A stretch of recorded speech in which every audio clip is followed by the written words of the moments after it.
ಬಣಗುಡುತ್ತಿರುವ ಶೇಂಗಾ ಮಾರುಕಟ್ಟೆ, ಮಳೆ ಇಲ್ಲದೆ ಇಳುವರಿ ತೀವ್ರ ಕುಸಿತ, ಆರ್ಥಿಕ ಚಟುವಟಿಕೆಗಳ ಮೇಲೂ ಪ್ರಭಾವ ಎಂಬ ಇತ್ತೀಚಿನ ಪ್ರಜಾವಾಣಿ ದಿನಪತ್ರಿಕೆಯಲ್ಲಿ ಪ್ರಕಟಗೊಂಡ ಸಾರ್ವಜನಿಕ ಮಹತ್ವದ ವಿಷಯವನ್ನು ಇಂದು ಸದನದ ಶೂನ್ಯ ವೇಳೆಯಲ್ಲಿ ಪ್ರಸ್ತಾಪಿಸಲು ಬಯಸ್ತೇನೆ.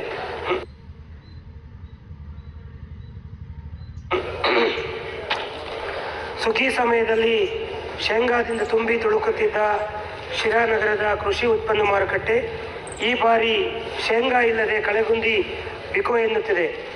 ಮಾರುಕಟ್ಟೆಯ ಯಾವುದೇ ಮೂಲೆ ನೋಡಿದರೂ ಶೇಂಗಾ ಕಾಣುತ್ತಿತ್ತು. ಆದರೆ ಈ ಬಾರಿ ಮಳೆಯಿಲ್ಲದ ಕಾರಣ ಶೇಂಗಾ ಇಳುವರಿ ಕುಂಠಿತವಾಗಿದ್ದು ಮಾರುಕಟ್ಟೆಯಲ್ಲಿ ಶೇಂಗಾಕ್ಕಾಗಿ ಹುಡುಕಾಡುವಂತಾಗಿದೆ. ಹಿರಿಯೂರು, ಪಾವಗಡ, ಮಡಕ್ಷಿರ, ಮಧುಗಿರಿ, ಚಿತ್ರದುರ್ಗ, ತುಮಕೂರು, ಚಿಕ್ಕಬಳ್ಳಾಪುರ ಜಿಲ್ಲೆಯ ಹಲವಾರು ತಾಲೂಕುಗಳಲ್ಲಿ ಮಳೆಯಾಶ್ರಿತ ಬೆಳೆಯಾಗಿ ಶೇಂಗಾ ಬೆಳೆಯಲಾಗುತ್ತಿದೆ. ಹೆಚ್ಚಿನ ಸಂಖ್ಯೆಯ ರೈತರು ಶೇಂಗಾವನ್ನು ಶಿರಾ ಮಾರುಕಟ್ಟೆಗೆ ತರುತ್ತಿದ್ದರು.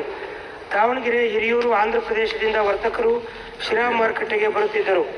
ಶೇಂಗಾ ಖರೀದಿ ಮಾಡಲು ರಾಜ್ಯದಲ್ಲಿ ಪ್ರಮುಖ ಶೇಂಗಾ ಮಾರುಕಟ್ಟೆಗಳಲ್ಲಿ ಶಿರಾ ಒಂದಾಗಿತ್ತು. ಈ ಬಾರಿ ಬೆಳೆ ರೈತರ ಬದುಕು ಸಂಕಷ್ಟಕ್ಕೀಡಾಗಿದೆ. ತಾಲೂಕಿನಲ್ಲಿ ರೈತರ ಆರ್ಥಿಕ ಸ್ಥಿತಿ ಬಹುತೇಕ ಶೇಂಗಾ ಬೆಳೆಯನ್ನು ಅವಲಂಬಿಸಿದೆ. ಆದರೆ ಬೆಳೆ ಸತತ ವಿಫಲವಾಗುತ್ತಿರುವ ಕಾರಣ ರೈತರಲ್ಲಿ ಮುಂದಿನ ಬದುಕು ಕಟ್ಟಿಕೊಳ್ಳುವುದು ಹೇಗೆ ಎನ್ನುವ ಪ್ರಶ್ನೆ ಮೂಡುವಂತಾಗಿದೆ. ವರ್ಷದಿಂದ ವರ್ಷಕ್ಕೆ ಮಾರುಕಟ್ಟೆಗೆ ಬರುತ್ತಿರುವ ಶೇಂಗಾ ಕಡಿಮೆಯಾಗುತ್ತಿದ್ದು ಶಿರಾ ಮಾರುಕಟ್ಟೆ ಗತಕಾಲದ ವೈಭವ ಕಳೆದುಕೊಳ್ಳುತ್ತಿದೆ. ಬೆಳಗ್ಗೆ 10 ಗಂಟೆ ನಂತರ ಮಾರುಕಟ್ಟೆಗೆ ಹೋದರೆ ನೋಡಲು ಸಹ ಶೇಂಗಾ ಸಿಗುತ್ತಿಲ್ಲ. ಶೇಂಗಾ ಬೆಳೆ ಅತಿವೃಷ್ಟಿ ಅಥವಾ ಅನಾವೃಷ್ಟಿಯಿಂದ ಬೆಳೆ ನಷ್ಟವಾದಲ್ಲಿ ಅಥವಾ ಉತ್ತಮ ಶೇಂಗಾ ಬೆಳೆ ಬಂದಾಗ ಸೂಕ್ತ ಬೆಂಬಲ ಬೆಲೆ ಸಿಗದ ಕಾರಣ ರೈತರು ಶೇಂಗಾ ಬೆಳೆಯನ್ನು ಬೆಳೆಯುತ್ತಿಲ್ಲ. ಶೇಂಗಾ ಅಡಿಗೆ ಎಣ್ಣೆಗಾಗಿ ತುಂಬ ಅವಶ್ಯಕವಾದ ಬೆಳೆಯಾಗಿದ್ದು ಬಡವರ ಬಾದಾಮಿ ಎಂದೇ ಪ್ರಸಿದ್ಧವಾದ ಬೆಳೆಯೂ ಸಹ ಆಗಿದೆ.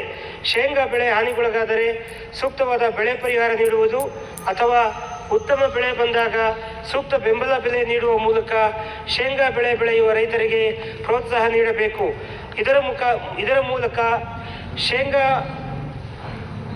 ವ್ಯಾಪಾರವನ್ನೇ ಅವಲಂಬಿಸಿರುವ ವರ್ತಕರಿಗೆ, ಶೇಂಗಾ ಎಣ್ಣೆ ಉಪಯೋಗಿಸುವ ಸಾರ್ವಜನಿಕರಿಗೆ ಹಾಗೂ ರೈತರಿಗೆ ಅನುಕೂಲ ಮಾಡಿಕೊಡಬೇಕೆಂದು ಸರ್ಕಾರವನ್ನು ಶೂನ್ಯ ವೇಳೆಯಲ್ಲಿ ಈ ಮೂಲಕ ಒತ್ತಾಯಿಸುತ್ತಿದ್ದೇನೆ. ಸಭಾನಾಯಕರು ಸಂಬಂಧಪಟ್ಟ ಸಚಿವರನ್ನು ಉತ್ತರವಿಸಲಾಗುವುದು ಸರ್. ಸುರಾಜ್ ರೇವಣ್ಣ. ಅವಕಾಶಕ್ಕಾಗಿ ಧನ್ಯವಾದಗಳು ಮಾನ್ಯ ಸಭಾಪತಿಗಳೇ. ಹಾಸನ ಜಿಲ್ಲೆಯಾದ್ಯಂತ ರಸ್ತೆ ಗುಂಡಿಗಳಿಂದ ಬೇಸತ್ತ ಜನತೆ ಹಾಗೂ ರಸ್ತೆ ಗುಂಡಿಗಳಿಂದ ಆಗುತ್ತಿರುವ ಅಪಘಾತಗಳ ಬಗ್ಗೆ ಶೂನ್ಯ ವೇಳೆಯಲ್ಲಿ ಪ್ರಸ್ತಾಪಿಸಬೇಕು. ಜೀನಿ ಸ್ಲಿಮ್ ತಗೊಳಕ್ಕೆ ಸ್ಟಾರ್ಟ್ ಮಾಡಿದ್ನೋ ಅವಾಗ ಮಂತ್ಲಿ ಪೀರಿಯಡ್ಸ್ ಆಗ್ತಾ ಇದ್ದೀನಿ. PCOD ಪ್ರಾಬ್ಲಮ್ ನಾರ್ಮಲ್ ಆಗಿದೆ, ಥೈರಾಯ್ಡ್ ನಾರ್ಮಲ್ ಆಗಿದೆ. ಪೀರಿಯಡ್ಸ್ ಎಲ್ಲ 6 ಮಂತ್ ಆದ್ರೂ ಆಗ್ತಾ ಇದ್ದಿಲ್ಲ, ಇವಾಗ ರೆಗ್ಯುಲರ್ ಪೀರಿಯಡ್ಸ್ ಆಗ್ತಾ ಇದೆ. ಜೀನಿ ಸ್ಲಿಮ್ ನ ಯೂಸ್ ಮಾಡಿ 8 ತಿಂಗಳಲ್ಲಿ 55 kg ಸಣ್ಣ ಆಗಿದ್ದಾರೆ. ಜೀನಿ ಸ್ಲಿಮ್ ತಗೊಳ್ಳಿ, ಬೇಗ ಸಣ್ಣ ಆಗ್ತೀರಾ, ಫ್ಯಾಟ್ ಲಾಸ್ ಆಗ್ತದೆ. ಜೀನಿ ಸ್ಲಿಮ್ ನ ಯೂಸ್ ಮಾಡಿ 100% ಯಾವುದೇ ಸೈಡ್ ಎಫೆಕ್ಟ್ ಇಲ್ದಂಗೆ ಸಣ್ಣ ಆಗ್ತೀರಾ.